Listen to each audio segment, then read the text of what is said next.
반갑습니다. 장원필 변호사입니다. 인사하는 게 늘 똑같은데 잘 지냈습니까? 날씨가 사실 이렇게 많이 더워지고 있습니다.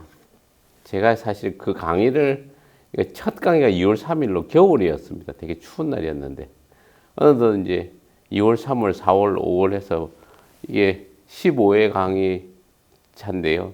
오늘 이제 강의하면 이제 매매 계약의 성립 부분에 대해서는 이제 한 절반 정도를 이제 하는 것이죠. 계약편에서. 그래서 이제 이게 1년 정도 잡고 하는 강의인데 마음 먹고 하는 것이기도 하고 또 나름대로 열과 성을 다해서 그 강의를 준비합니다.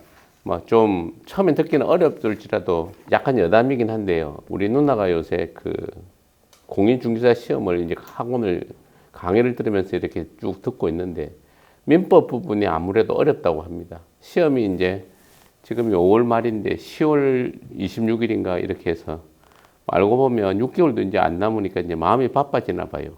근데 이제 민법이 사실 잘 정리가 안 되고 자신이 없으니까 다들 불안해하고 이러는데요. 제가 이제 대학교 들어가고 이 민법 공부도 하고 변호사로서 이제 활동한 지도 22년 차 되고 이렇게 쭉 살아본 바에 의하면 이제 이게 뭘 잘한다는 거는 있잖아요. 기본에 좀 충실해야 된다는 겁니다. 기본에 충실하기가 좀 처음에 어려운 거예요. 좀 느려 보이고 좀 어떻게 미련해 보이고 좀 재빨라 보이지도 않고 하는 이런 방식들이 지나고 나면 그게 이제 다 이제 살이 되고 피가 되는 그런 것들입니다. 인생 좀 좋다고 하는 것들은 대부분 그냥 쉽게 얻어지는 건 아니고 묵묵하게 꾸준하게 슬로우 앤 스테디 윈즈 더 레이스라고 그리고 천천히 가지만 꾸준하게 묵묵히 길을 갔다 보면 그 방향이 맞으면 결국에는 성공을 하게 됩니다. 이 공부도 이제 15회차 이렇게 지나가면서 어려운 부분 파트를 막 지나가고 있는 겁니다. 오늘 파트도 쉽지 않은 파트고 그렇지만 이제 묵묵하게 기본이라는 게 결국엔 민법 공부에 있어서는 기본서를 충실히 보는 겁니다. 그리고 사례를 가지고 이걸 이해하려고 하는 겁니다. 크게 보면 두 가지예요. 기본서를 가지고 기본적인 이론을 충실히 읽고 이해하고 정리하고 사례를 가지고 이 기본 내용을 응용하고 어떻게 적용되는지를 곰곰이 이제 피드백해 보면서 이론과 이제 실무를 왔다 갔다 하면서 결국엔 그게 자꾸 쌓이다 보면 이제 공부가 깊어지고 넓어지는 겁니다. 오늘은 이제 저번 강의에 이어서 이제 매도인의 담보 책임 파트인데요. 저번 강의는 담보 책임의 법적인 성질과 다른 제도와의 관계에 대한 얘기들이 주였습니다. 지금 매도인의 담보 책임이 결국엔 성립 파트에 있어서 문제된다 이런 얘기를 쭉 드렸죠. 그래서 매매 계약의 성립 파트에 쭉 이렇게 성립이 있어서 고장이 나는 하자 파트가 쭉 이렇게 있었고 그게 이제 권리 주체편에도 있었고 법률 행위 내용의 유효요건에서도 쭉 많았습니다. 그리고 그 효과로 무효 취소가 되고 그것이 부당이도로 연결돼 가는 그거는 쭉 큰 틀을 설명을 잠깐 이제 했었고 그 중에 성립 파트의 이제 끝머리에 붙어 있는 특칙으로서 있는 부분이 매도인의 담보 책임으로서 법적 성질이 그냥 법정 책임이다. 법이 매도인이 무과실로 책임을 지운 거다. 왜? 이거는 매매 계약은 쌍무 계약이기 때문에 유상 계약이고 쌍무 계약인 경우이기 때문에 서로의 등가성을 유지해야 되는데 매도인 쪽에 문제가 생긴다면 매수인을 보호하기 위해서 특칙으로 이런 담보 책임한 제도를 뒀다 하는 얘기로 가는 거고요. 오늘은 얘기가 이제 큰 얘기가 풀어가는 방식이 쭉 있는데 이게 민법을 이게 지금 우리 규정이 569조 타인의 권리 매매 쭉 붙어서 아마 지금 동시행 항변 이렇게 동시행 관계 적용 이렇게 해서 582조, 583조, 584조까지 해서 569조부터 584조까지 이렇게 특칙들을 정하고 있는 내용을 조금 이해하는 시간이 되겠습니다. 그 중에서 실무적으로 이렇게 보면 이게 큰 틀은 권리의 하자 파트하고 이렇게 물건의 하자 파트 이렇게 나뉩니다. 매매에서 목적물이 권리인 경우가 있고 권리의 객체인 그 물건에 대한 부분이 있습니다. 나중에 이걸 쭉 사례를 가지고 이렇게 보겠지만 첫 번째가 전부 타인의 권리. 전부 타인의 권리 매매.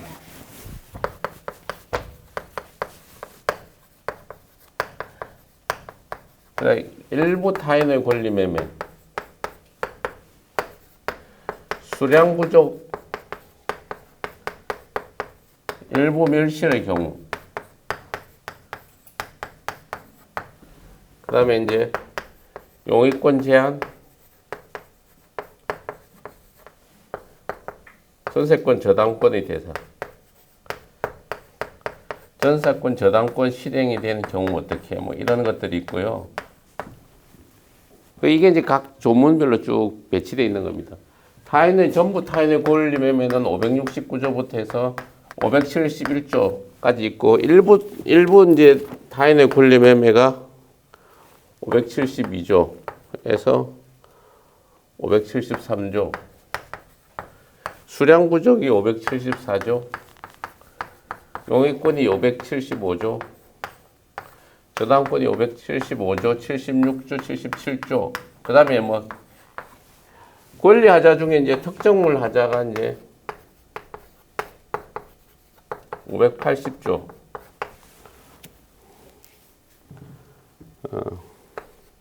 종료물 하자가 581조.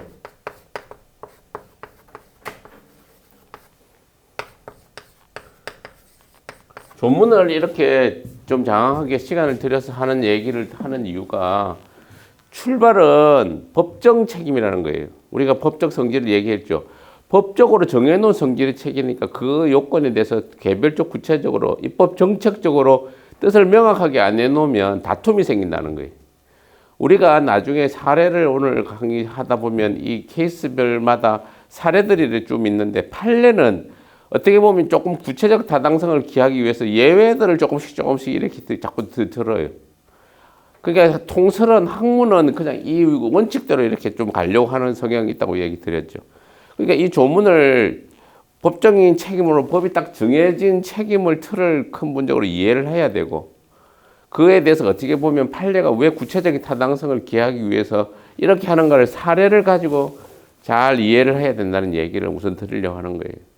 그러면 이 먼저 사례가 지금 권리의 하자, 물건의 하자 이렇게 사례를 먼저 하나씩 보면 여기 사례가 이게 전부 타인의 권리 이런 경우입니다. 사례를 한 번씩 이렇게. 자, 이 논리를 가지고 머리를 속에 이해하지 말고 사례를 가지고 이해하면 쉬워요.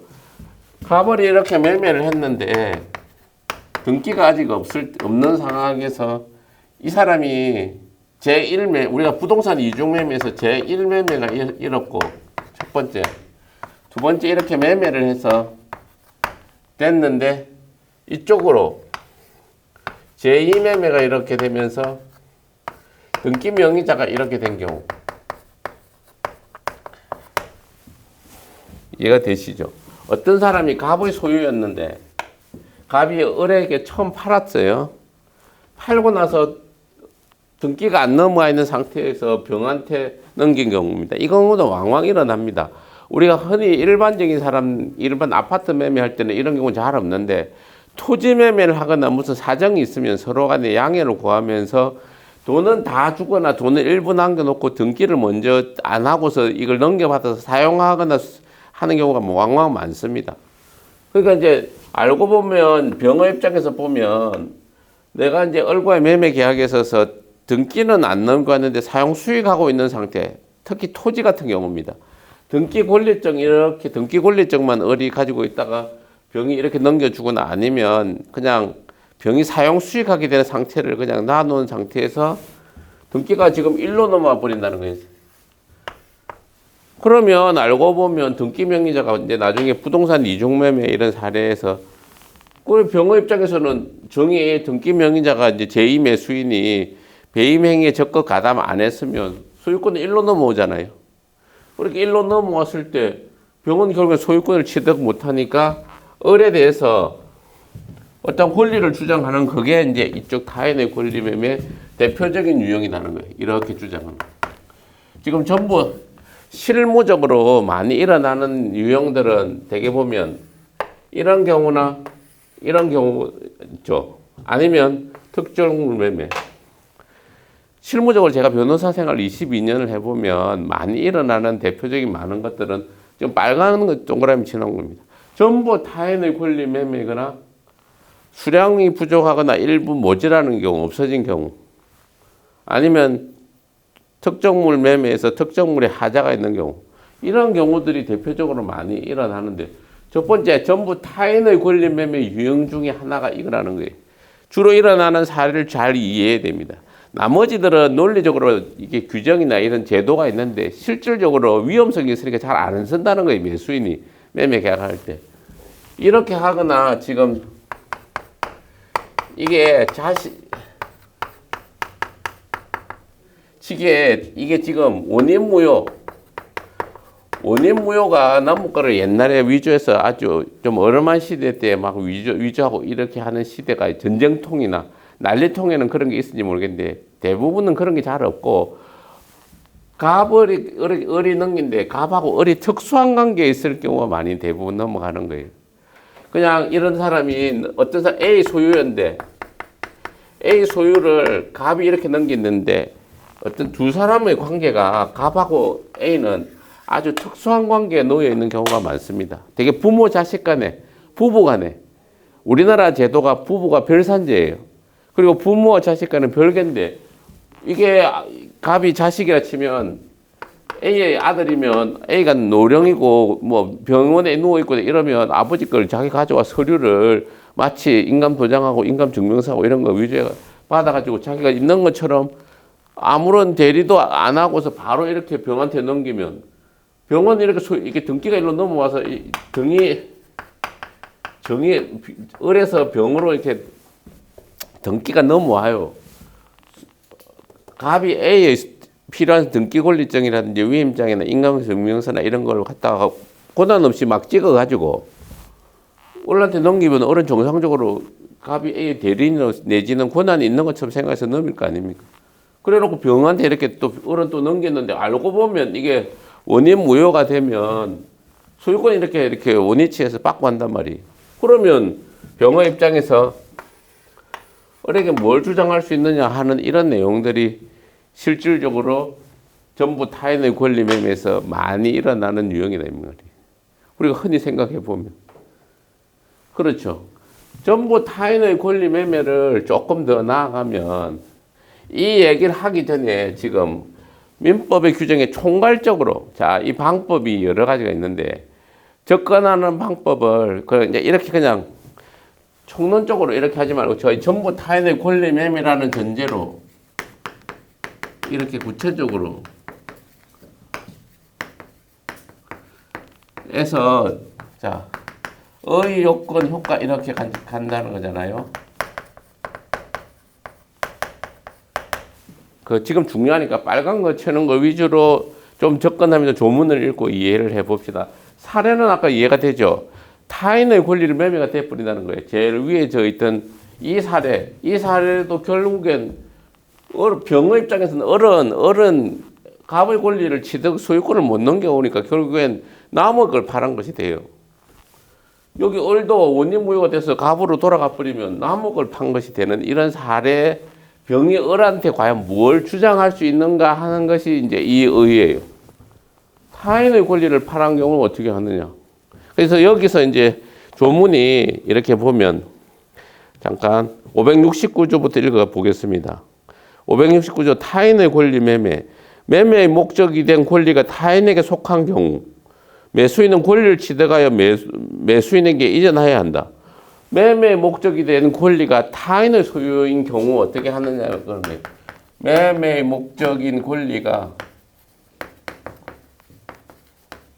타인의 소유일 때 매매의 목적인 권리인데 뒤에 보면 570조에 보면 전항의 경우 전조의 경우 매도인이 권리를 취득하여 매수인에게 이전할 수 없는 경우에는 매수인은 계약을 해지할 수 있다.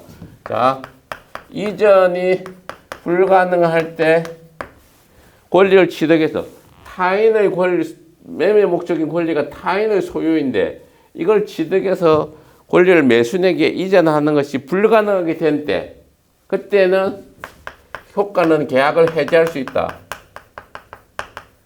이렇게 되고, 다시 이제 570조 2항에 보면, 그러나 그 단세 매수인이 매매 계약 당시의 권리가 타인에게 속하지 아니함을 안 때에는 손해배상을 청구하지 못한다. 자, 계약 해제 손해배상을 청구하는데 이 취지. 그리고 이제 좀 더 나아가면 이 효과가 권리 행사 기간이라 그래서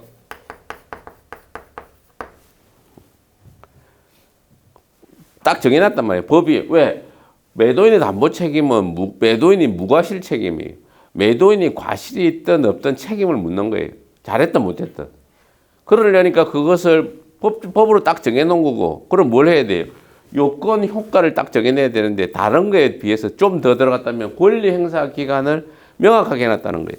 권리 행사 기간이 570 여기서 이 매도인 담보 책임의 큰 틀을 좀 더 이해를 하고 이제 넘어간다고 보면 됩니다. 자, 매매 목적인 권리가 타인의 소유인 때, 매매 목적인 권리가 전부 타인의 소유인 때, 그럼 타인의 소유인 권리를 이전하는데 타인의 소유이라는 의미를 아까 지금 여기서는 좀 더 디테일하게 보면 타인 소유라는 의미를 어떻게 이해하느냐를 저렇게 해놨다는 거예요. 법적으로. 아예 저렇게 부동산 이종 매매에 있어서 못 넘겨주는 사람이나 아니면 원인 무효 등기 때문에 못 넘겨주는 그런 대표적인 경우에 뭐 결국은 타인의 소유, 자기 아닌 사람의 것을 취득해서 권리를 넘겨줘야 되는데 이전이 불가능하게 된다. 이 의미를 자 우리 판례는 이전이 객관적으로 불량한 정도가 아니고 이전에 제약이 있는 이전에 좀 문제가 생기는 경우도 이제 좀 확장해서 해석한다는 거예요. 요 사례를 잠깐 이해를 해보면 이런 겁니다. 여기서 연장선으로 좀 이해를 해보면 자 원인 무효 병정 이렇게 봤는데 이게 국가였어요. 국가 땅을 위조해가지고 을병정 넘어갔는데 지금 문제는 이렇게 국가가 처음에는 원인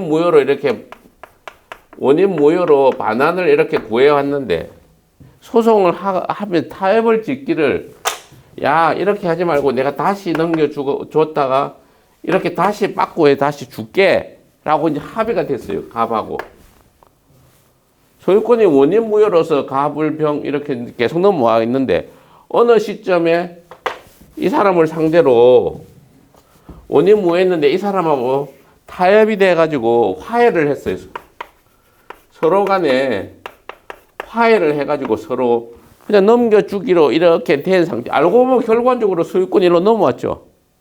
소유권이 이렇게 결과적으로 넘어왔는데 이런 경우도 타인의 권리 매매로서 병한테 정이 이렇게 책임을 물을 수 있느냐 마느냐 한 사례에서 완전히 객관적으로 넘기는 게 불가능하게 된 경우만을 의미하는 게 아니고 이전에 제약이 있어서 나중에 소유권을 취득하게 되는 경우라도 이전 인정을 하겠다. 좀 넓게 본다 이 말이에요. 이해가 되시죠? 그리고 계약 해제 손해배상에 대한 얘기를 조금만 더 해보면요. 자, 여기서 논리를 조금만 더 해봐요. 계약을 해제한다. 이러면 지금 자, 첫 번째 얘기가 채무불이행하고의 관계를 저번에 조금 이해된다고 얘기했죠.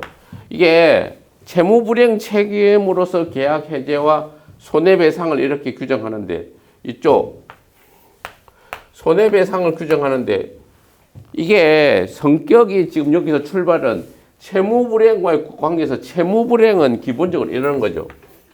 채무불이행은 매도인의 과실 책임을 기본으로 한다는 거예요.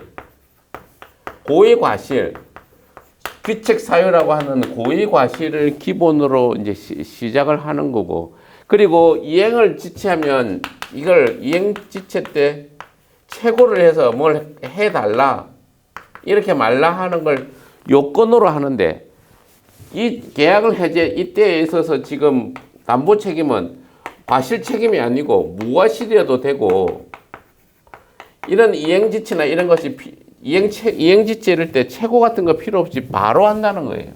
요건이.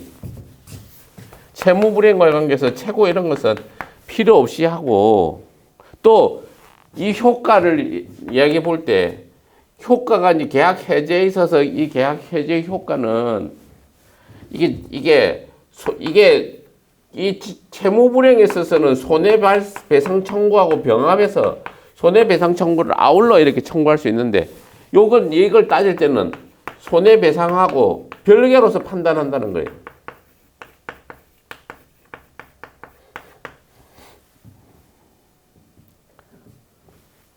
그리고 여기는 선악에 따라서 틀려요.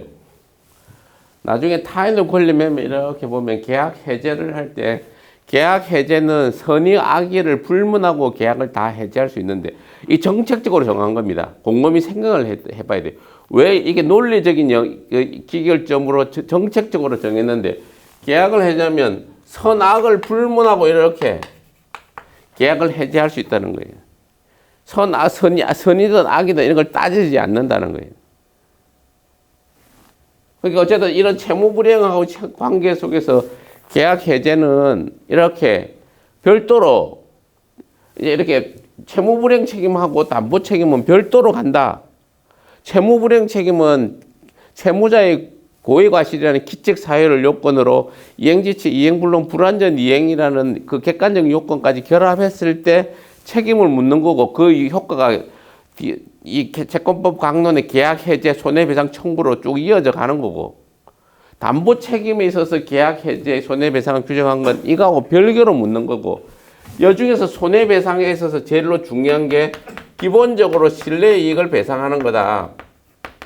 원칙. 이게 특히 세 번째 1번하고 세 번 좀 틀려요. 수량 부족 일부 멸실은 아파트를 샀는데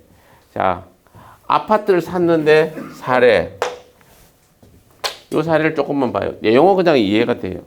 아파트를 샀는데 아파트에 아파트 100평인 줄 알고 샀는데 토지가 100평인 줄 알고 샀는데 사실상 80평인 경우 그러니까 지금 수량이 부족한 거는 매매 계약 살 때 100평인데 80평인 경우 아니면 매매 계약을 했는데 객관적으로 멸실되어 있었던 경우 일부 멸실돼서 객관적으로 없었던 경우는 어떻게 할 것이냐 하는 경우에 있어서 결국엔 손해배상으로 오면 원칙은 실내이익을 배상한다는 거예요.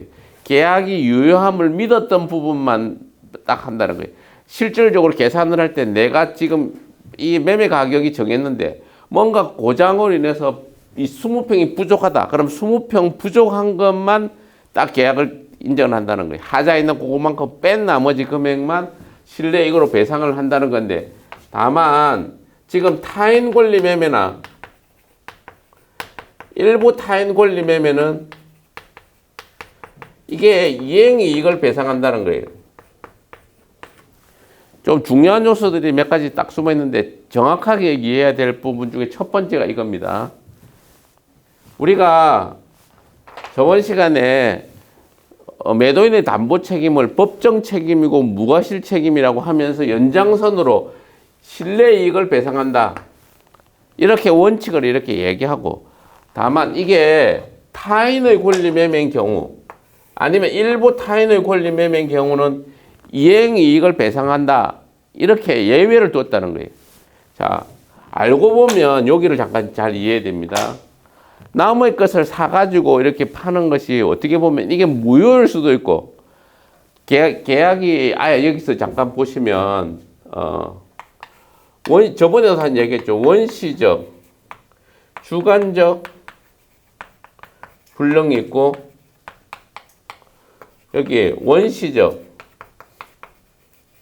객관적 불능이 있다고 그랬죠. 자, 불능 파트에서 설명한 내용을 조금만 연장해서 다시 이렇게 생각해 봅시다. 원시적은 계약 성립할 당시의 불능이에요. 후발적 불능은 계약 성립 이후에 이행기에 있어서의 불능입니다. 여기서 두 번째 얘기한 게 주관적 이행 불능과 객관적 이행 불능의 차이는 이거예요. 주관적 불능이라는 것은 당사자들 사이에서의 문제. 그래서 지금 타인의 권리 매매라고 하는 이게 타인의 권리 매매가 주관적인 불능이에요.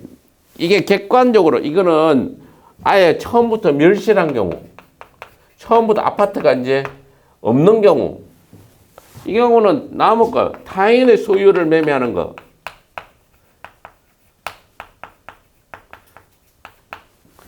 주관적인 거는 당사자들 사이의 문제고 객관적이라는 것은 그 사실 자체의 문제예요.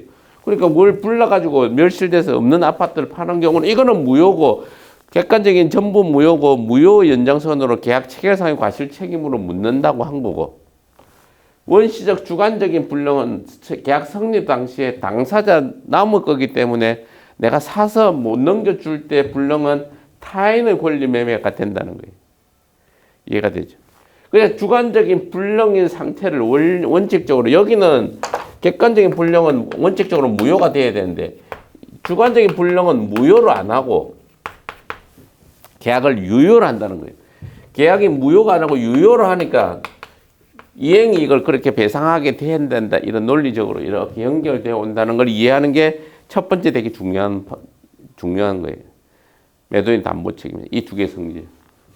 그러니까 이게 어쨌든 왜 그러면 타인의 권리 매매를 이렇게 무효로 안 놨을까? 이렇게 하면 이 취지가 결국엔 저번에도 잠깐 얘기했지만 매매 계약의 성격이 낙성 계약이라는 거예요. 서로 당사자 간의 거래가 하면서 매매 계약은 의사의 합치만 있으면 되는 거지 물건이 넘어가고 할 필요가 없다는 거예요. 등기가 넘어갈 필요도 없고 서로 간의 당사자 간의 의사만 합치만 나는 한 사람은 저 아파트를 팔겠다. 재산권 이전을 약속하고 한 사람은 나는 대금을 주겠다. 돈 지급할 것을 약속함으로써 재산권 이전 의무와 대금 지급 의무라는 것에 대한 의사의 합치만 있으면 바로 계약이 성립하는 낙성 계약이니까 남의 것을 사가지고 내가 권리를 넘겨준다 한들 그게 법적으로 무효로 만들 정도의 것은 아니다. 그에 비해서 객관적인 불능인 경우는 아예 없는 거를 하면 새로 지어서 주면 되지 않냐. 그렇게까지는 안 가고 객관적인 불능인 거는 없는 걸 하니까 무효로 가고 그냥 주관적으로 남의 권리 한 거는 내가 사서 줄 수 있으니까 권리를 사서 넘겨주라. 이렇게 해서 낙성 계약에서 출발해서 무효가 됐다는 이 두 개를 정확하게 이해하는 게 중요한 경우예요. 그리고 이게 연장선으로 또 어디로 가냐면 여기서 중요한 거 타인의 권리 매매에 있어서 계약 해제와 손해배상인데 우선 채무 불이행하고의 관계에 있어서 요건 효과가 좀 차이가 난다 하면서 요 연장선 우선 두 번째 계약 해제를 이렇게 주장하면 계약 해제의 효과로서 이거는 계약 해제를 주장하는 거는 담보 책임을 주장하는 거고 담보 책임의 내용은 채무불이행 책임의 계약 해제와는 틀리게 이게 법정 해제권이란 말이에요. 법이 딱 해제권을 정해놓은 거니까 해제권은 원상회복 의무는 똑같이 발생한다. 내용은 계약 해제의 효과 원상회복 내용은 계약 해제를 하면 원상회복을 해야 된다는 건 동일한데 실질적으로 취지는 채무불이행 책임은 채무를 불이행했을 때 문제고 이거는 매도인 타인의 권리를 취득해서 권리를 이전할 수 없을 때 발생하는 담보 책임의 내용으로서 계약 해제다. 이렇게까지 정도만 우선 이해하면 되는 겁니다. 자, 정리하면 자, 지금 전부 타인의 권리 매매에서 569조부터 571조까지 정해놨는데 전부 타인의 권리라는 것은 여기죠. 여기 중요한 첫 번째 요건과 효과에 있어서 매매 대상인 권리가 타인의 소유일 것 해서 저런 두 가지 큰 유형들로 일어나는 게 대부분 많이 일어나고 그 효과로서 계약 해제와 원상회복을 손해배상을 청구할 수 있는데 우리 민법은 계약 해제나 손해배상은 계약 해제는 선의 악의를 불문하고 계약을 해제할 수 있는데 손해배상은 선의인 경우만 인정을 한다. 그러니까 쉽게 이야기하면 매매를 하는 매수인의 입장에서 타인의 권리를 매매 대상으로 계약을 딱 체결하는 순간에는 아 이게 못 취득할 수도 있겠구나. 취득할 수도 있고 못 취득할 수도 있고. 그러면 못 취득하는 경우에는 그렇게 알았다 하면 계약을 해지해서 그냥 없는 걸로 해서 원상회복하고 이걸로 끝나면 되는 거지. 별도로 손해배상 책임이면 담보 책임까지는 묻지를 말아야 된다. 이런 얘기고, 여기서 하나가 채무 불이행하고 경합할 때 관계 속에서의 문제. 기본적으로는 경합을 인정한다. 채무 불이행 책임을 물으려면 이게 기책 사유가 있을 때, 매도인에게 고의 과실이 있어서 귀책 사유가 있을 때, 특히 이 특정물 매매할 때 주로 얘기가 많이 나오는 겁니다. 우리가 물건을 사는데 타인의 권리를 사는 경우는 별로 없잖아요. 알고 보면 저런 특수한 경우, 매매 이중 매매라든지 아니면 원인 무효의 대상 매물을 하든지 하는 이런 특수한 경우에 대한 얘기고, 대부분은 아파트를 그냥 이렇게 몽창 사든지 토지를 공창 사는 거죠. 그거 사는 거는 되게 특정물에 대해서 이제 매매를 한다는 얘기를 정한 거고, 어쨌든 이런 기본적으로 이 정도 선에서만 우선 이해를 하시고요. 그다음 두 번째, 이게 이제 전부 타인의 권리 매매고, 또 하나 마지막에 권리 행사 기간을 여기 다른 거에 비하면 지금 일부 타인의 권리나 수량 부족, 용의권 제한 이런 거 할 때는 이 책임을 안 날로부터 1년, 계약한 날로부터 1년, 선인 경우는 안 날로부터 1년, 악인 경우는 법률 행위 한 날로부터 1년, 이렇게 해서 단계의 제척 기간을 정했는데 이 제척 기간에 대한 규정이 없다. 그래서 이걸 옛날에는 학설적으로 이게 다른 것처럼 일부 타인의 권리 매매처럼 똑같이 해야 된다. 입법이 잘못됐다, 빠졌다, 아니면 이걸 일부러 뺐다, 이런 다툼인데 지금 그거에 대해서 판례가 있는 것도 아니고 견해가 지금 그냥 이거는 권리 행사 기간은 없다 이렇게 하는데, 과연 타인의 권리 매매 샀을 때 타인의 권리 매매는 안 나를 제척 기간을 어떻게 적용해야 되느냐, 그거에 대해서는 논란을 남기고 있다. 우선 이 정도만 이해하고, 조문은 없다. 아직 이해가 되시죠? 이 정도가 이해하는 것이 이 계약해 타인의 전부 타인의 권리 매매고, 일부 타인의 권리 매매란 건 크게 우선 중요한 게 뭐 개념은 알겠죠. 일부가 타인의 권리인데 여기서 요건, 그럼 일부가 타인이라는 게 구체적으로 뭔가 하는 것에 대한 판례가 이렇게 지금 일부 타인의 의미가, 자, 일부 타인의 권리 매매에 대해서 지금 572조, 573조가 규정을 했는데 그걸 잠깐 또 읽어봐요. 572조 보면 권리의 일부가 타인에게 속한 경우 담보 책임인데, 매매의 목적인 권리의 일부가 타인에게 속함으로 인해서 매도인이 권리를 취득하여 매수인에게 이전할 수 없는데, 권리의 일부가 타인이기 때문에 취득해서 못 넘겨줄 때 매수인은 그 부분의 비율로 대금 감액을 청구할 수 있다. 전항의 경우에 잔존한 부분만이면 매수인이 이를 매수하지 않았을 때는 선의 매수인은 계약 전부를 해지할 수 있고, 전항의 선의 매수인은 감액 청구 또는 계약 해제 외에 손해배상을 청구할 수 있다. 딱 정해냈잖아요. 요건하고 효과를 여기 딱 다 정해냈단 말이에요. 요건, 타인의 권리 매매일 때, 그 중에서 일부가 타인의 권리 매매일 때 이렇게 하는 거예요.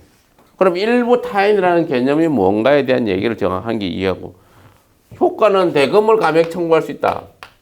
선악의를 불문하고 대금 감액을 청구할 수 있고, 선인 경우 잔존하는 부분이면 매수하지 않았을 거로 인정될 때는 계약을 해지할 수 있고, 선의 매수인 경우는 손해배상도 청구할 수 있다.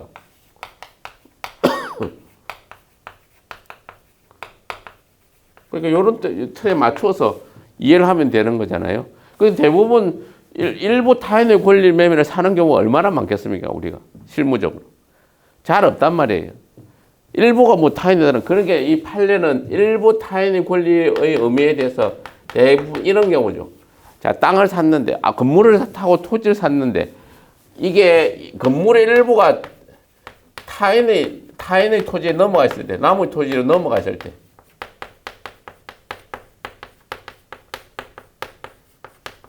한번 생각해 봐요. 내가 땅을 샀는데, 어떤 거를, 땅을 이렇게 샀는데, 땅이 이렇게 내 땅이라고 이렇게 샀는데, 이게 건물이 이렇게 나무 토지에 넘어가 있어요. 옛날 그 지은 거 보면 이렇게 많은 경우 있잖아요. 그러니까 이게 남의 토지를 이렇게 건물 일부가 침범하고 있을 때 이 경우를 어떻게 볼 것이냐. 이걸 수량 부족 일부 멸실로 내가 지금 이 건물을 100평을 이 건물이 100평이나 치고 100평 중에서 곰곰이 잘 생각해 봐야 됩니다. 민법은 생각하는 게 90%예요. 이걸 쓰는 것보다는 생각하는 90평이 이쪽 땅이고 10평이 이쪽 땅일 때 이걸 수량 부족 일부 멸실로 볼 것인가 아니면 일부 타인의 권리 매매로 볼 것인가가 두 개가 차이가 있어요. 왜? 효과에 있어서 여기는 선이 악의를 불문하는데 여기는 계약 해제와 손해배상 청구는 선의만 이렇게 인정하는데 왜? 생각을 해봐야 되겠죠. 왜 타인의 일부 권리를 매매해서 내가 그걸 안 사람은 내가 그냥 요 부분에 대해서 타인의 권리를 취지가 그런 거예요. 이 정도, 이 나머지 90평을, 100평을 샀는데 내가 수량 부족 일부 타인의 권리 매매다 해서 10평이 남의 땅이라는 걸 아는 사람은 이게 유사시에는 내가 이걸 취득해서 10평을 나한테 넘겨줄 수도 있고 나한테 못 넘겨줄 수도 있다 생각을 한다는 거예요. 매매 계약 당시에. 못 넘겨준다 생각하면 그만큼은 내가 비율로 대금을 10% 금액을 깎아서 사는 걸로 만족하겠다. 다 취득해주면 좋은데 못 취득해주면 그만큼은 그냥 포기한다. 계약 해제 손해배상 청구는 못하고 내가 취득하기로 했던 10%가 빠진 부분에 대한 남의 권리를 취득 못한 것만큼은 대금을 깎는 것에 만족한다. 그래서 악인 경우도 대금을 10% 깎는 것에 만족해라. 계약 해제나 손해배상을 하지 마라. 이랬는데 이게 이 수량 부족 일부 멸실하고 좀 비교를 해봐요.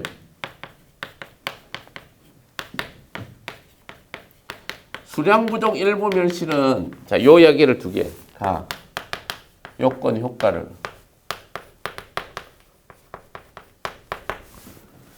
수량 부족 일부 멸실. 이 두 개를 비슷하니까 나누고 이해를 하는 게 더 빠릅니다. 574조 보면, 573조. 전항의 권리 행사 기간. 일부 타인의 권리 매매는 매수인이 선인 경우는 사실을 안 날로부터, 악인 경우는 계약한 날로부터 1년 내에 행사해야 된다. 여기 세 가지를 이렇게 해놨죠. 제척 기간, 권리 행사 기간. 권리 행사 기간에 대한 얘기를까지 해서 일부 타인의 권리 매매에 대한 규정을 만들어 놨어요. 572조, 573조, 그 다음에 타인의 수량 부족 일부 574조. 여기는 574조. 여기는 572조, 573조. 이렇게 해놨는데 두 개를 가만히 생각을 잠깐 해봐요. 저 사례에서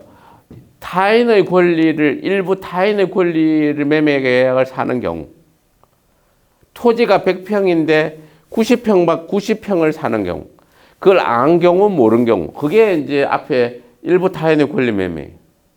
일부 타인의 매매 여기 아니면 건물의 일부가 남의 토지를 침범한 경우 이거.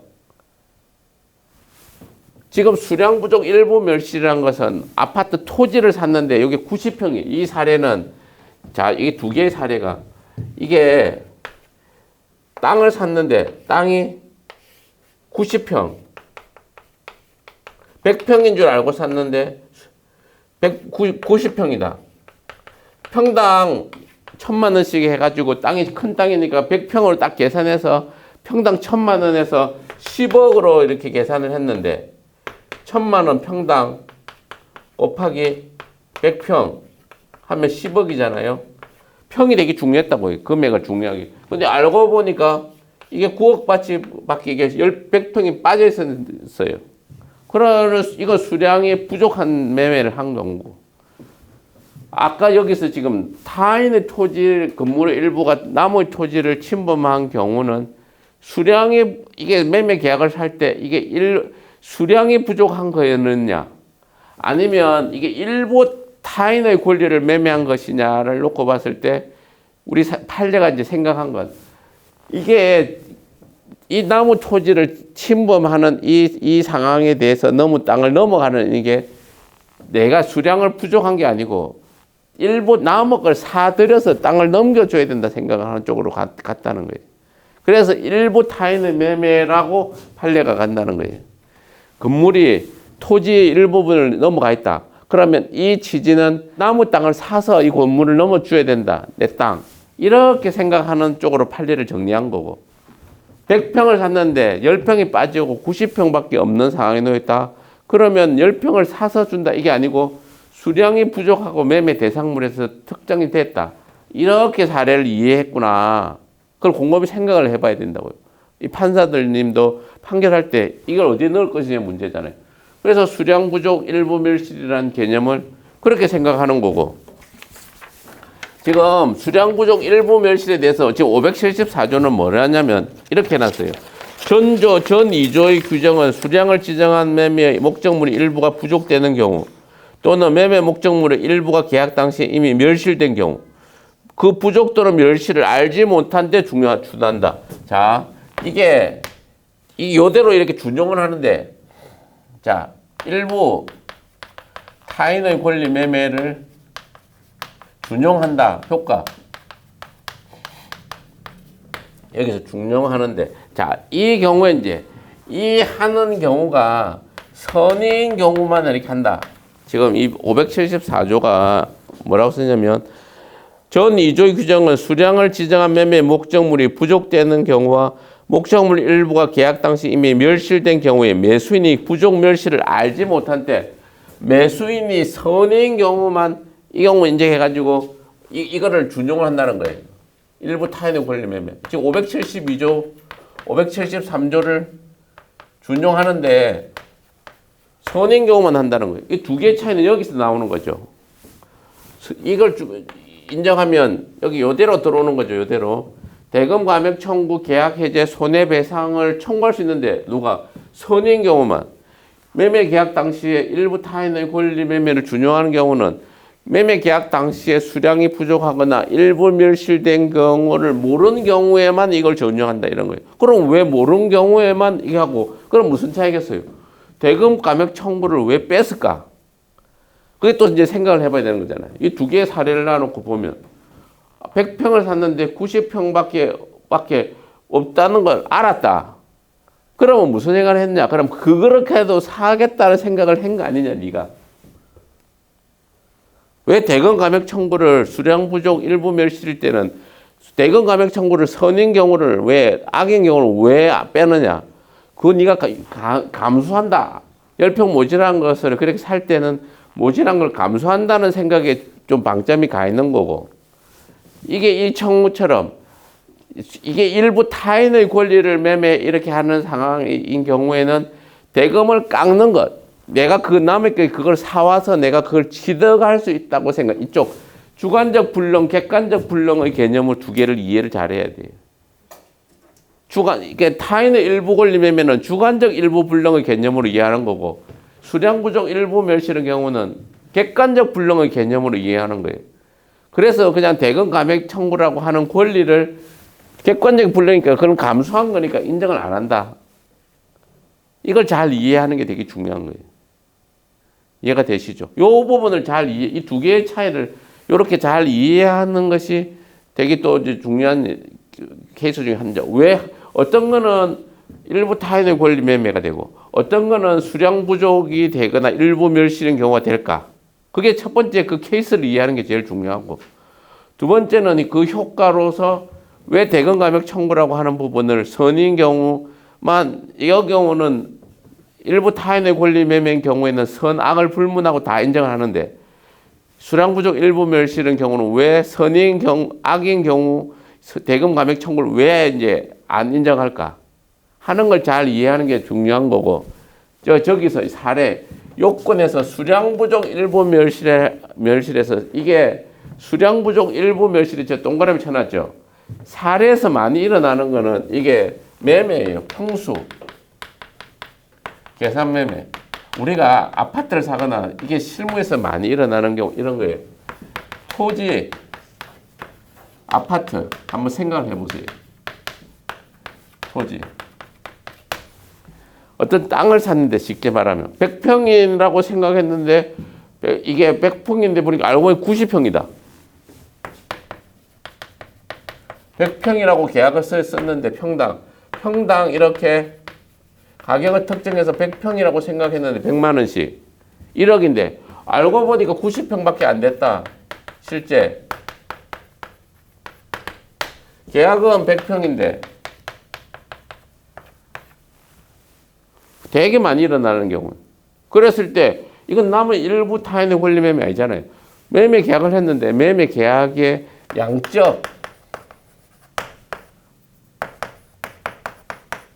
양이 모자라죠 지금. 양적 하자라 그러고 나중에 용의권 제한일 때를 할 때는 질적 하자라 그래요. 양적 하자를 양에 치중되는 매매를 하는 거예요. 양적 하자로. 용의권 제한은 나중에 유치권, 질권, 전세권, 뭐 지상권, 지역권의 목적이 된 권리가 돼가지고 내가 사용 수익에 방해받을 때 그때는 질적 하자라 그러고 여기 양적 하자라고 그러는데 지금 하려는 얘기가 이거예요. 자, 대부분에 많이 일어나는 거는 토지 매매예요. 토지를 샀는데 토지가 100평인데 90평밖에 안 되는 이 상황에서 원칙 이게 원칙은 뭐냐면 기본적으로는 그냥 이거는 수량 부족이 아니다. 왜? 매매 계약서에 그냥 이렇게 적어 놓은 거예요. 자, 이 케이스마다 틀려요. 원칙은 수량 지정 매매가 아니다. 이렇게 하는 이런 거죠. 매매 실제 우리 그 청량을 해보면 100평이라고 되어 있는데 약간의 많거나 적게 평수가 정확하지 않은 것이 실무적이. 그리고 100평 뭐 면적을 이렇게 100평 뭐 예를 들면 뭐 330제곱미터 이렇게 적은 거는 이게 특정을 위한 거지. 매매 대상물을 특정하기 위한 것이지. 이게 기본적으로 딱 면적에 특정한 게 아니다. 면적을 방점을 둔 게 아니고 330제곱미터. 예를 들면 부산시 기장군 1광업 뭐 칠암리 1번지 전 330제곱미터 이래 놨다는 얘기는 이게 번지수를 대상물을 특정하기 위한 것이지 그게 그 면적을 딱 특정해서 그 면적대로 반드시 있어야 된다는 것이 아니고 면적은 다소간에 차이가 오차가 있어요. 현실이 오차가 있으니까 이걸 엄격하게 그렇게 얘기하면 안 된다. 이게 원칙이고 예외 이게 아까 얘기처럼 이게 면적을 평당 한 제곱미터는 가격이 중요할 때 이게 특정을 면적에 이게 방점이 있을 때 이게 이렇게 면적이 이게 중요하고 이렇게 매매 계약은 별도로 이렇게 특약서에다가 이게 330제곱미터이고 이건 면적은 이게 뭐 실질적으로 면적이 이거 여기에 이제 중심이 와 있을 때는 이게 수량이 부족한 매매로 간다. 토지는 이해가 되시죠? 그런 거고 아파트는 오히려 좀 거꾸로 아파트는 25평 이렇게 됐으면 아파트 경우는 잘 없죠. 특히 이제 분양을 할 때, 아파트를 분양해서 아니면 팔 때 아파트에 있어서는 평수가 되게 중요한데 이거는 좀 반대예요. 이렇게 판례가 들은 건 아파트에 있어서 면적이 차이가 난다. 그러면 수량 부족 매매다. 이렇게 보는 거고 토지는 평수가 차이가 난다. 그거는 원칙적으로는 이제 뭐 수량 지정 매매가 아니고 그냥 예외적으로 면적에 중점을 줬을 때만 수량 지정 매매다. 두 개가 좀 차이를 낸다. 그 취지도 이해가 되죠. 아파트는 평수 자체가 중요한 거니까. 이게 이제 수량 부족 일부 멸실에 있어서 중요한 게 이런 부분이다. 일부 타인의 권리 매매하고 일부 수량 부족, 일부 멸실의 경우에 구체적으로 뭐냐? 수량 일부 부족, 일부 타인의 권리란 게 뭐냐? 수량 지정, 수량 부족, 일부 멸실이란 게 뭐냐를 정확하게 이해하는 게 중요하고 효과에 있어서 이 두 개 차이에 있어서 왜 효과의 차이를 내느냐? 그걸 잘 이해하는 게 중요하고 제척기간 지금 권리 행사 기간은 안날로부터 1년, 계약한 날로부터 1년, 선인 경우는 안날로부터 1년, 악인 경우는 계약한 날로부터 1년. 그러니까 이렇게 제척기간을 1년으로 이렇게 특정해서 이렇게 하고 있다. 요 정도까지 이해하는 게 두 번째인 거고. 자, 용의권 제한, 전세권 제한의 저당권 전세권 실행에 대한 얘기도 여기서 아예 해봐요. 자, 용의권 제한이라는 건 기본적으로 이런 거죠. 토지를 샀는데, 건물을 샀는데, 자, 이 사례에서 아예 누군가가 사용 수익하고 있는 걸 샀어요. 내가 토지를 샀는데 누군가가 거기다 농작물을 전세를 줘가지고 토지 임대차를 해서 거기다 토지의 전세 그거 사용 수익하고 있었어요. 용익권이라는 게 사용 수익이라고 하죠. 그러면 이 경우는 요건은 뭐겠어요? 매매 대상의 목적물이 타인의 사용 수익에 놓여 있을 때, 내가 필요한 이 사용 수익할 수 있는 권한이 없을 때, 이 두 가지를 든다는 거예요. 그렇게 용익권 이런 제한이 없을 때 효과를 뭘 인정할 것인가 하는 것이 하나의 문제고, 밑에 보고 있는 이 저당권, 전세권 얘기를 같이 여기 해보면, 전세권, 저당권 실행, 이게 그냥 조문을 이해하는 건데 그 취지를 이해하고 뭐 아주 깊게 들어가는 것보다는, 깊게 들어가야 되는 거는 전부 타인의 권리 매매에 대한 그 법리적인 이야기, 그게 중요하고, 뒤에는 특정물 하자에 대한 구체적인 법리 전개, 이게 이제 법리적으로 중요한 거고, 채무 불이행하고 관계된 실무적으로 많이 일어나는 건 타인의 권리 매매 아니면 특정물 하자란 말이에요. 거기서 채무 불이행과 어떻게 경합하고 다른 뭐 이 차고하고 어떻게 경합하고 다 앞선 논의들이 쭉 연장선인 거고, 여기는 조문을 가지고 이게 무슨 의미인가를 잘 이해하는 게 중요한데, 자, 취지는 아까 얘기했죠. 이걸 먼저 설명을 먼저 하고 조문을 가지고 이해를 정리. 용익권이라는 것은 토지를 샀는데 토지가 남이 사용 수익하고 있을 때, 그럼 나는 토지를 사용 수익하고 밭을 경작하려고 샀는데 누군가에게 전 주인이 세를 줬어요. 전세를 주거나 임대차 계약을 하거나, 그럼 나는 이게 용익권에 제한이 있는 토지를 사용한 경우 어떻게 할 것이냐의 문제고, 이게 전세권 저당권이라는 건 뭐냐면, 내가 토지라는 걸 샀는데, 아파트 토지를 샀는데 이게 전세권 저당권이 있었어요. 그러니까 나는 그걸 사기는 샀는데 그게 전세권 저당권이 실행돼서 경매로 소유권이 바뀌어 버렸어요.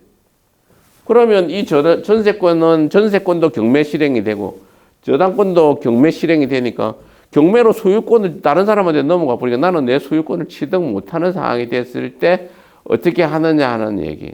그러면 이 효과는 기본적으로 계약 해제, 손해가 있으면 손해배상 청구를 할 수 있다 이 말인데, 여기도 이 두 개의 차이를 좀 알아야 돼요.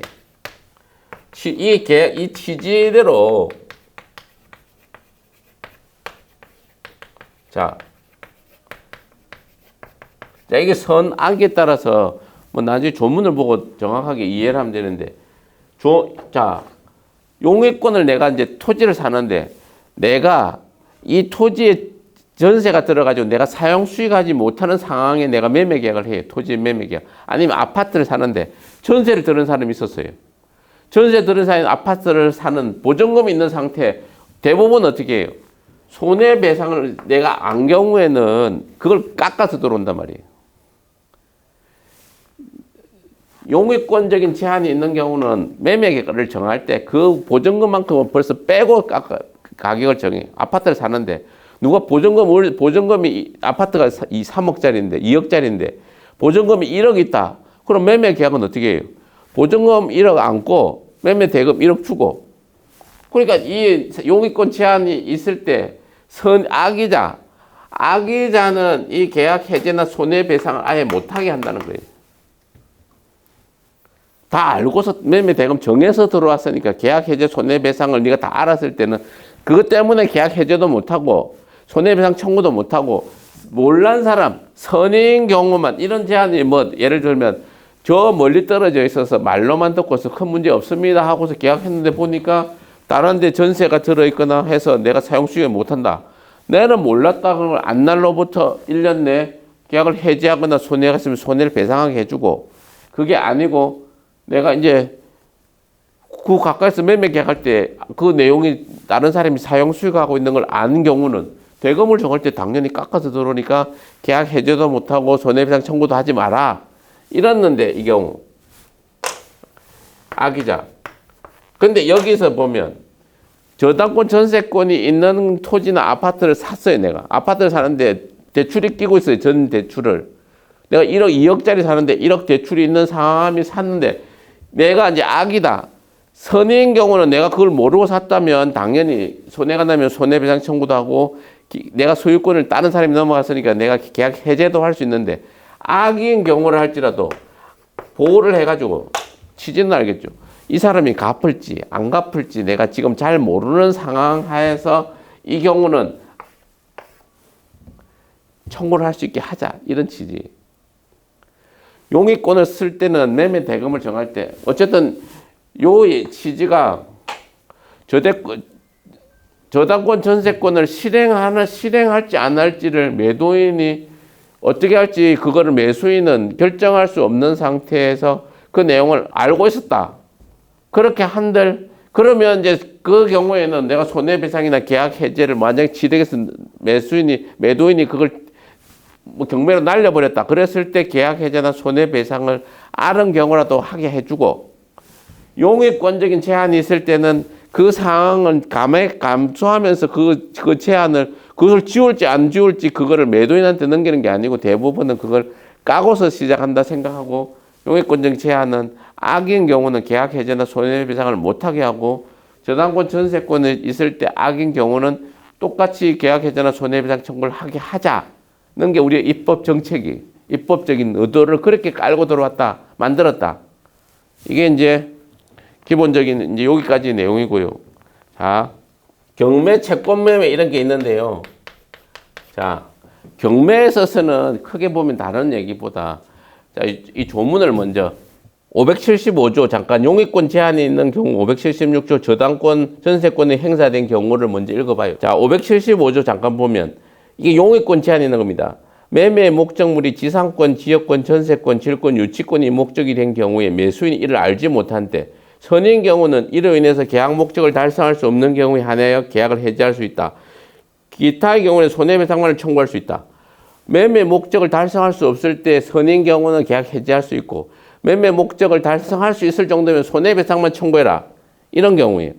근데 전항의 경우에 매매의 목적이 된 부동산을 위해서 존재할 지역권이 없거나 부동산에 등기된 임차권이 있는 경우, 내가 토지를 사용했는데 토지 사용하기 위한 지역권이 없거나 이 임차권이 등기되어 있는 경우에 내가 사용 수용 못하죠. 그런 경우에는 이렇게 계약 해제 또는 손해배상만을 청구할 수 있다.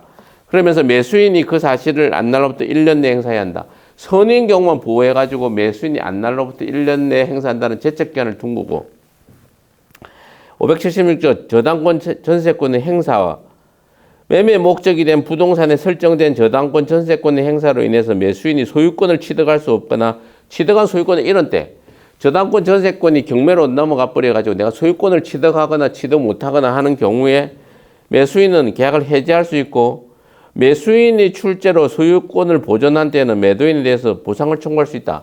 저당권 전세권의 피담보 채권을 갚아준 때, 그 경우는 빚이 처음 진 매도인한테 그거 갚아준 만큼 돌려달라.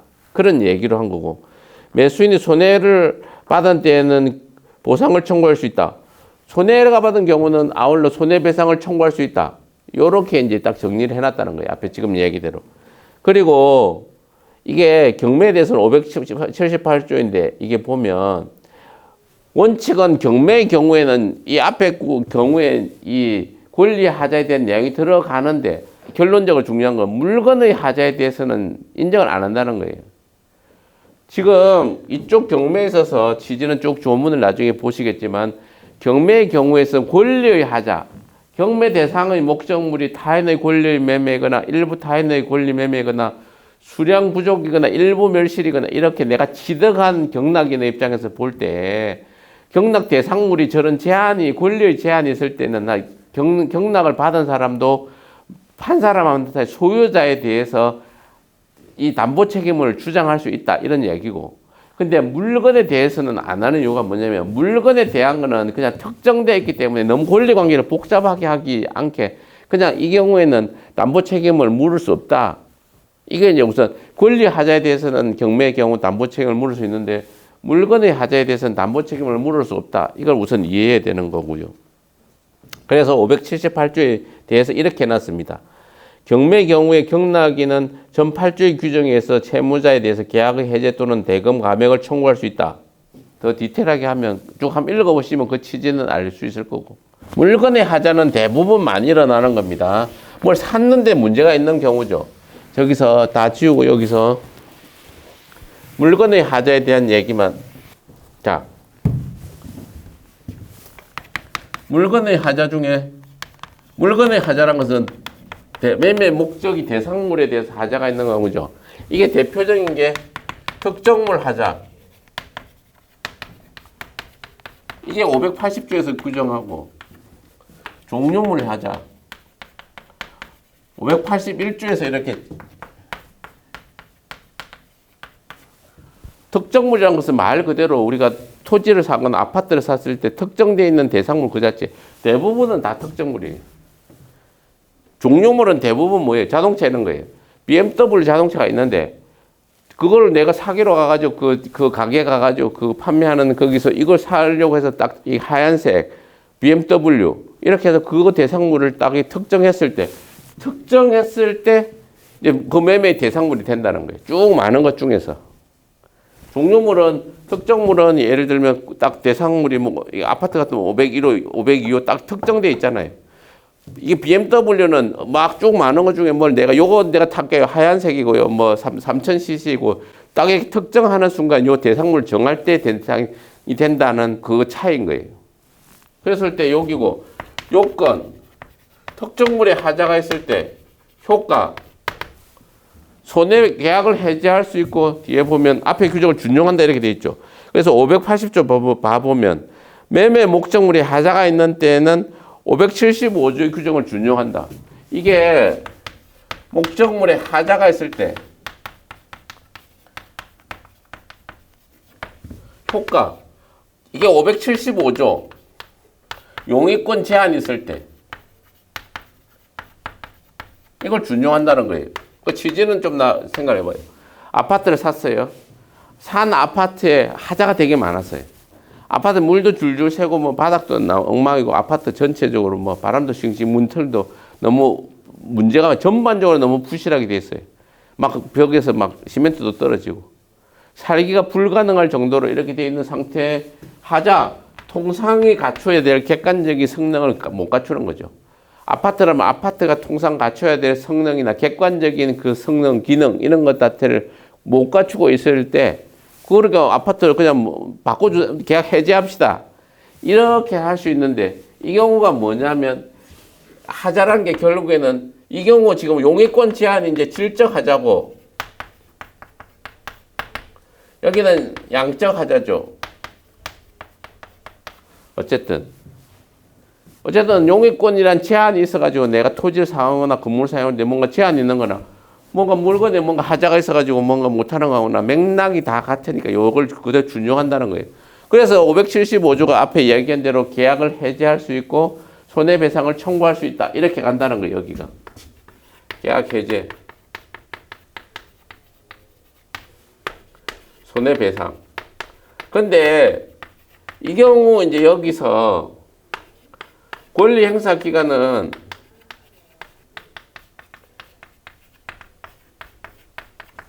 앞에 575조는 앞에 거는 1년이라는 제척 기간을 뒀는데 여기는 6개월이라는 권리 행사 기간을 더 짧게 준다는 거예요. 왜? 뭘 샀는데 물건에 하자가 있냐 없느냐를 따지는 거는 물건이 빨리 바뀌잖아요. 문제가. 수행할 수도 있고 그걸 사용해 버릴 수도 있고 그러니까 물건의 하자는 빨리 정하자. 그래서 6개월로 정하는 거고 권리의 하자는 그거보다는 조금 더 시간 두자. 그래서 1년으로 정했다는 게 그 차이점이고 여기 요건에 있어서 매수인이 선의 무과실해야 된다. 앞에 다른 권리 하자에는 매수인이 선의 무과실 이런 거 요건으로 안 해놨는데 요 권리 행사 기간이 6개월이라는 거하고 매수인이 선의 무과실인 경우는 예외적으로 제한을 해서 한다. 물건을 샀을 때. 이해가 되시죠? 그런 거고 자, 특정물을 샀을 때 계약을 해지하고 손해배상을 청구하는데 여기서 이제 조금 고려해야 되는 게 뭐냐면 이거예요. 확대 손해. 손해가 확대되는 경우입니다. 자, 이런 경우예요. 자, 이런 경우. 사례. 자, 커플링이라고 그 농사 짓는 사람들이 난방하는 농사용 난로 같은 게 있어요. 농사용 난로에 부품을 이제 하자가 있었어요. 동력 전달 장치라고 하는 뭐 저는 잘 모르는데 커플링이라는 동력 전달 장치에 하자가 있었어요. 이 사람이 난로를 제작하는 업자예요.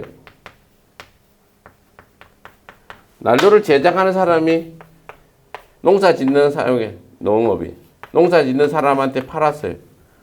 이거는 부품의 업자고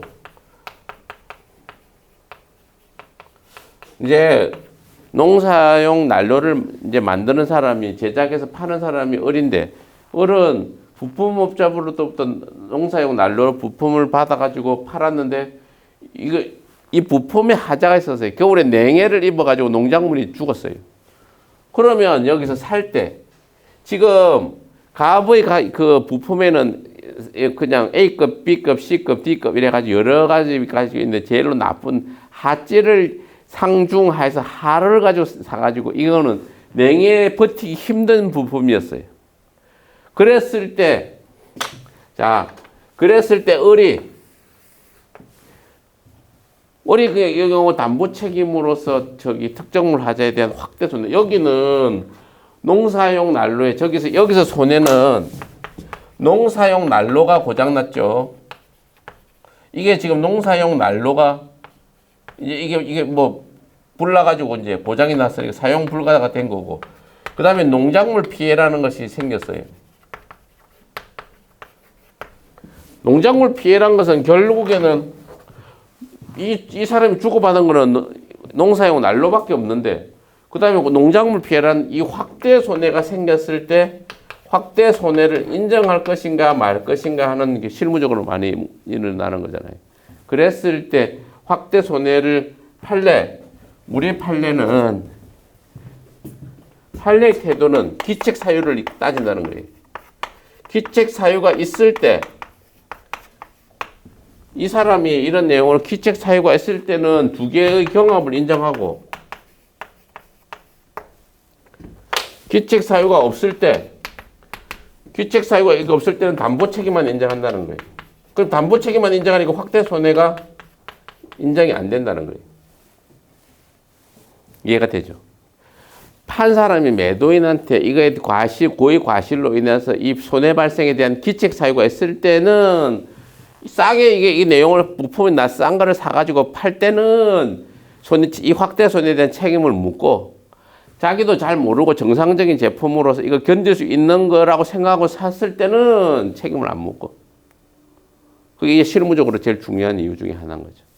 그게 법적 성질에서부터 쭉 와가지고 법정 책임설로 가서 채무불이행 책임과의 경합을 하고 채무불이행 책임 경합의 연장선이 이런 문제라는 거예요.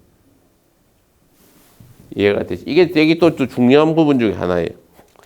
또 하나는 이제 여기 법률적인 장애가 있을 때 지금 이런 내용들이 되게 이 특정물 하자라는 파트가 되게 중요한데 특정물 하자에 대한 얘기 중에 실무적으로 일어나는 거는 확대 손해가 일어난 경우하고 법률적인 하자가 장애가 있을 때 이렇게 사례 이런 거 갑을 이렇게 매매했는데 하나 이게 토지를 매매했는데 토지가 집은 건축이 가능한데 아파트 건축은 못하는 토지였어요. 토지를 살 때 집을 짓는다 생각하고서 이런 얘기를 하고서 샀는데 알고 보니까 매수인이 생각이 바뀌어가지고 아파트를 신축하겠다고 해가지고 주택건설 촉진법에 있어서 허가를 받고 해보니까 안 팔려요. 이러한 장애, 이걸 법률적인 장애라 그래요. 이 법률적 장애, 이런 사례를 가지고 우리 판례는 이걸 권리의 하자로 할 것인가 물건의 하자로 할 것인가에 대한 다툼이 있어요. 그랬을 때 우리 판례는 이것을 물건의 하자로 본다는 거예요. 왜? 권리의 하자로 하면 경매에 대해서 다 따져요. 물건의 하자에 보면 경매는 적용이 안 해요. 담보 책임이. 그러니까 이 법률적인 제한이 있을 때 이 자체를 좀 더 간명하게 가자는 거예요. 판례 입장에서. 이게 법논리적으로 권리냐, 이게 물건의 하자냐, 권리의 하자냐, 이걸 판단하기 어려운 거죠. 법률적인 장애가. 이걸 산을 샀는데 산이 벌채를 목적으로 산을 샀는데 벌채를 못하는 상황이 됐어요. 이걸 권리의 장애로 볼 것이냐, 물건의 장애로 볼 거냐. 공장을 지으려고 땅을 샀는데 공장을 못 짓는 거예요, 생겨요. 흔히 일어나는 거예요. 그러면 우리가 법률적으로는 이게 동기의 착오다, 아니면 속였으면 기망이다, 뭐 이런 식으로 이렇게 법률적인 내용을 유효요건 파트에서 다투어지는 거하고 별개로 담보 책임 파트에 있어서 이게 권리 하자냐, 물건의 하자냐에 대해서 우리 판례는 경매 책임, 경매 경우 하자를 따지면 너무 권리관계를 복잡하게 막 도니까 그 경우 안 하고 그냥 이거는 물건의 하자로 보자. 그래서 물건의 하자는 선의무과실이라는 제한으로 이런 제한 조건이 더 엄격하고 권리 행사 기간도 6개월이라는 기간이 단계의 기간으로 해가지고 모든 걸 정리하자. 샀을 때, 문제가 생겼을 때 담보 책임은 이런 취지로 갔다는 거예요. 땅을 내가 샀는데, 사례 또 땅을 되게 많아요. 땅을 샀는데 폐기물이 잔뜩 묻혀 있어요. 폐기물에 해서 그랬을 때 이 경우 용익권적인 제한이 있는 저기 사용 수익을 못하게 하는 용익권적인 이런 제한이 있는 걸 볼 건가, 아니면 물건 자체에 하자가 있는 걸로 볼 건가. 물건 자체에 하자로 본다 이 말이에요. 이해가 되시죠? 이거 중요한 내용이에요. 지금 이제 중요하다고 얘기하는 오늘 파트 중에 제 처음에 타인의 권리 매매에 대한 얘기, 타인의 권리 매매에 대한 얘기 그거 얘기했고, 두 번째는 일부 타인의 권리 매매하고 수량 부족 일부 멸실의 경우는 어떻게 구분해야 되고 그 경우에 대해서 어떤 효과가 차이를 내고 하는 그런 부분을 좀 더 잘 이해하는 게 두 번째. 그리고 실질적으로 제일 중요한 건 특정물 하자죠. 대부분의 사례는 특정물 하자니까. 특정물 하자에 있어서 그 요건 중에 대부분 많이 일어나는 건 손해가 확대되거나 아니면 법률적인 장애가 있을 때 어떻게 접근할 것인가 하는 게 되게 중요한 내용이죠. 이해가 되죠? 이 정도 이해하고. 그럼 종류물 하자라는 것은 매매 목적물을 특정했을 때, 종류물을 특정했을 때, 아까 자 여기 종류물 특정의 하자에 대해서 요건 효과인데 종류물을 특정했을 때 그게 특정물이 돼요. 특정물이 되는데 여기서 효과 중에 좀 참고해야 되는 게 완전물 급부 청구증이라는 게 있어요. 자, 특정물 하자인 경우 매수인이 선의무과실인 경우 매매 목적물에 하자가 있는 때는 매매 계약을 해지할 수 있고 그를 손해배상을 또 청구할 수 있죠. 종료물의 매매 대상을 했을 때 종료물을 특정했을 때 BMW 차를 딱 지정했을 때 그 차에 하자가 있을 때는 계약 목적을 달성했을 때는 계약을 해지하고 손해가 있으면 손해배상도 청구하고 그 말고 완전한 물건을 청구할 수도 있는데, 자 판례 여기서 좀 하나 참고할 거 판례. 판례는 제한을 한단 말이에요. 자꾸 BMW를 팠는데 이게 한 5km도 안 갔는데 계기판에 고장이 생겼어요. 계기판이 지금 140만 원 수리하는데 140만 원밖에 안 되는데 산 사람이 야 내가 종류물 샀고 특정했는데 이 물건에 지금 하자가 있으니까 바꿔도 이렇게 바꾸는데 그 물건을 내가 5km도 안 타고 계기판 고장난 걸 바꾸는데 가격이 중고가 돼버리니까 1,000만 원 떨어지잖아요. 그 경우에 완전물 거부 청구를 인정할 것인가? 안 인정한다. 공평의 원칙상 이게 매수인을 보호하기 위한 특징인데 너무 매수인을 과하게 보호하는 거라면 좀 제한한다. 이해가 되시죠? 그리고 이제 뭐 어쨌든 지금 오늘 강의는 이 정도로만 할게요. 정리를 하면 뭐 좀 더 판례도 많고 좀 더 내용을 좀 더 이렇게 하면 좋긴 한데 막 강의를 듣는 입장에서는 이 정도만 얘기를 하고 정리만 하면 매도인의 담보 책임은 앞 시간에 논의를 연결해서 이 책임이 채무불이행 책임이냐 법정 책임이냐 그걸 출발해서 법정 책임이라 했을 때 채무불이행 책임이나 다른 착오와의 관계를 어떻게 풀 것인가. 이게 원시적, 주관적 불능, 원시적, 후발적 불능, 원시적, 주관적, 일부 불능, 전부 불능.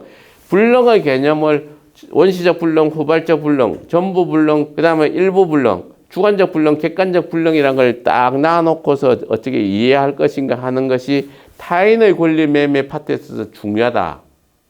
그게 이제 나중에 무효나 그 계약 체결 상의 과실 책임이나 이렇게 연결되고 또 위험 부담하고도 연결되는 거니까 서로 비교할 수 있는 개념이 이거고 불능의 개념은 그게 이제 타인의 권리 매매에 대한 얘기고 아까 수량 부족 일부 멸시라고 일부 타인의 권리 매매의 두 개를 비교하는 거는 얘기 드렸고 마지막에 특정물 매매에 있어서 저 지금 확대 손해 내지는 법률적 장애가 있는 케이스들을 어떻게 접근할 것인가 하는 걸 정확하게 아는 것이 좀 더 이제 단순한 1차 시험을 뛰어넘는 수준이고 객관적인 시험을 이해하는 정도에서도 그런 내용에 대한 결론과 그다음에 조문을 정확하게 이해하는 게 필요할 것입니다. 오늘 강의 잘 들어주셔서 감사합니다.